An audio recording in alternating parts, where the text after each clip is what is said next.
Good morning, everyone. Today we are going to discuss about poor sopaka.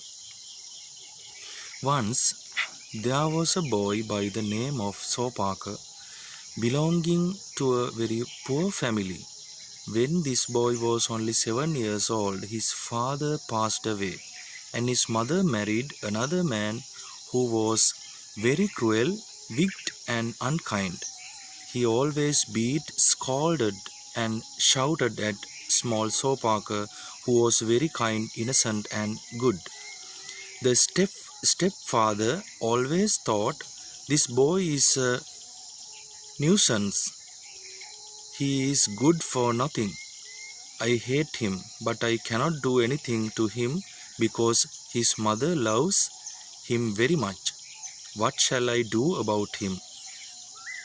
One evening he said, "Dear son, let us go for a walk." The boy was surprised that his stepfather spoke to him so kindly, and he thought, "My stepfather never talked to me so kindly, but now he seems to be very good. Perhaps my mother may have asked him to be kind to me." So he readily went with his stepfather.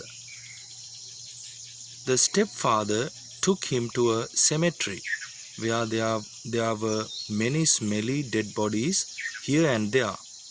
Tied Sopaka to one of them and left him there while the boy was crying. "Father, please, father, don't tie me to this smelly and dirty dead body. Please, father, please. I am frightened, father." Sopaka began to cry as loudly as he could, but his stepfather went away without caring for him. As the night became darker and darker, Sopaka's fear increased. There was nobody in the cemetery, and the boy was so frightened that his hair stood on end and drops of sweat began to roll down from his body until he was fully wet with sweat. When he heard the noise of jackals, tigers, leopards, and other wild animals, he began to cry still louder.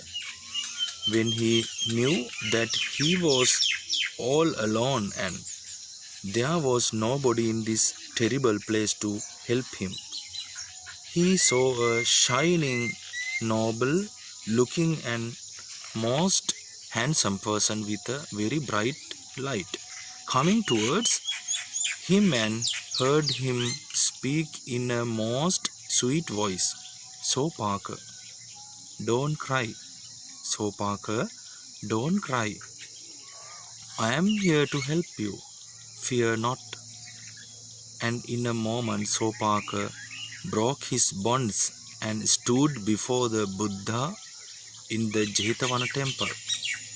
Sopaka could not believe his eyes and ears, although the Buddha was staying very far away from the cemetery. Yet he heard Sopaka's cry, and creating a very bright light, sent it towards the boy and made the ropes break by his power. When this poor boy came to the temple, the Buddha bathed him, gave him some food to eat, clothes to wear, and consoled him. When the wicked stepfather returned home, Sopaka's mother asked him, "Where is my son?" "I don't know," said the wicked man. He came home before me, and I thought he was sleeping." But the mother could not sleep the whole night. She was crying and crying, thinking of Sopaka. Next day, early in the morning, she thought, "The Buddha knows all, past, future, and present.